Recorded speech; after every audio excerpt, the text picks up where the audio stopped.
আমার বক্তব্যের প্রথমেই আমি শহীদ ওসমান হাদির আত্মার মাগফিরাত কামনা করছি। প্রিয় সহকর্মীবৃন্দ, আমাদের যে এই আজকের অনুষ্ঠানটি, এই অনুষ্ঠানটি কি আমরা নাম কি দিয়েছি? আমরা নাম দিয়েছি যে জুলাই শহীদদের স্মরণে স্থাপিত ডিজিটাল স্মৃতিস্তম্ভ। জুলাই আন্দোলনে আমরা আমাদের যে সকল ভাইদেরকে হারিয়েছি, যারা শহীদ হয়েছেন, স্বাভাবিকভাবেই তারা এই প্রজন্মের তরুণ সদস্য ছিলেন। এই প্রজন্মের বা এই যুগের অন্যতম আবিষ্কার বা অন্যতম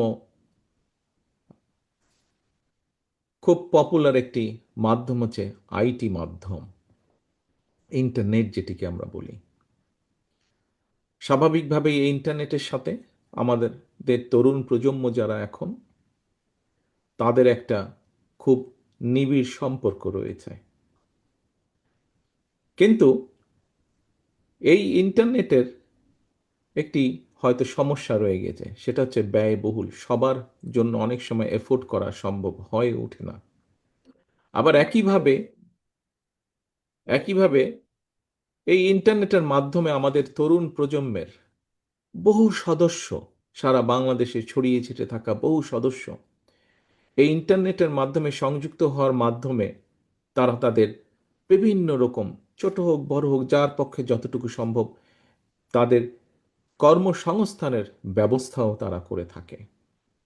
বহু সদস্য তরুণ প্রজন্মের, যদিও আমি বারে বারে বলছি তরুণ প্রজন্ম শুধু না, এখানে কম বেশি সব প্রজন্মেই সদস্যরাই ইন্টারনেটের সাথে কম বেশি নারী পুরুষ সকলেই সংযুক্ত, তবে তরুণ প্রজন্মের মধ্যে এটার ব্যবহারটা বেশি।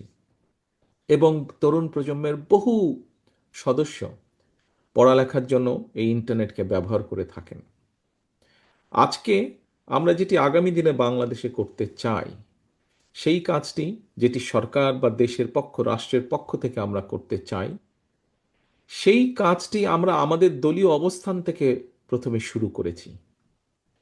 দলীয় অবস্থান থেকে আমরা এই জন্য শুরু করেছি যে আমরা যেটা চাই করতে, যেটা বলি আমরা, সেটি আমরা নিজেরা প্রথমে চেষ্টা করি।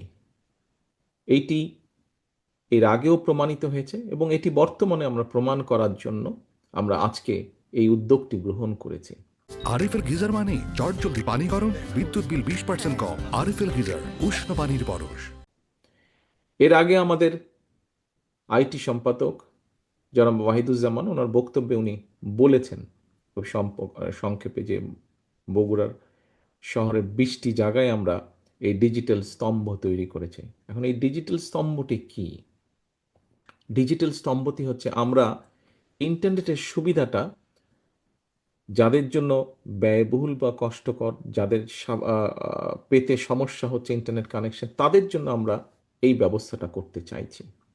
আমাদের আগামী দিনের যে লক্ষ্য, সেটি হচ্ছে ইনশাল্লাহ আল্লাহর রহমতে আগামী নির্বাচনে বাংলাদেশ জাতীয়তাবাদী দল বাংলাদেশের মানুষের সমর্থনে ইনশাল্লাহ সরকার গঠনে সক্ষম হলে আমরা এই ইন্টারনেট সেবাটাকে আরও ইজি করে আনতে চাই মানুষের জন্য, বিশেষ করে তরুণ প্রজন্মের জন্য। একটু আগেই যেই কথাটি আমি বলেছি যে এই ইন্টারনেট কানেকশনের সাথে বা এটার ইন্টারনেটের ইন্টারনেট ফ্যাসিলিটির মাধ্যমে বহু তরুণ প্রজন্মের বহু সদস্য বিভিন্নভাবে কর্মসংস্থানের ব্যবস্থা করে থাকে।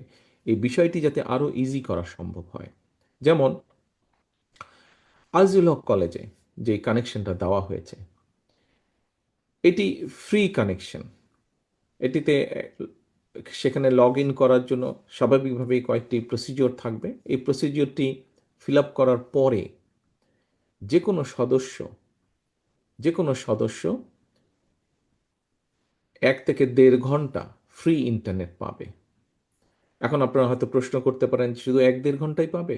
না, 1-1.5 ঘন্টা পাবে না। 1 ঘন্টা বা 1.5 ঘন্টা পরে সেটা ডিসকানেক্ট হয়ে যাবে, তখন আবার নতুন করে সে ওটাতে লগ ইন করতে পারবে। অর্থাৎ তার যতক্ষণ সময় সেটি করতে পারবে এবং এটির জন্য তাকে কোনো পে করতে হবে না। এর মাধ্যমে কি হবে, যারা ছাত্রছাত্রী তারা তাদের ইন্টারনেট সংক্রান্ত যেগুলা পড়ালেখার বিষয় চাই সেই কাজগুলো তারা সম্পন্ন করতে পারবে। আমাদের তরুণ সমাজের অনেকে আছে যারা হয়তো ইন্টারনেটে বিভিন্ন রকম কাজ করে থাকে, কেউ হয়তো অনলাইন শপিংয়ের কাজ করে থাকে, বিভিন্ন জিনিস এখান থেকে কিনে ওখানে সে বিক্রি করছে ইন্টারনেটের মাধ্যমে। কেউ হয়তো ডিজাইনিংয়ের কাজ করে থাকে, কেউ হয়তো ডাটা প্রসেসিংয়ের কাজ করে থাকে, কেউ হয়তো কল সেন্টারের কাজ করে থাকে। অর্থাৎ এই মানুষগুলোকে যতটুকু সম্ভব একটু হলেও সুবিধা তৈরি করে দেওয়া, যাতে তাদের কাজের জন্য কিছুটা সুবিধা হয়। এবং এটি পর্যায়ক্রমিকভাবে ইনশাল্লাহ, একটু আগেই যেটা বললাম যে আল্লাহর রহমতে আমরা সরকার গঠনে সক্ষম হলে বিএনপি এই সুবিধাটা আমরা সারা বাংলাদেশে ধীরে ধীরে আমরা ছড়িয়ে দিতে চাই।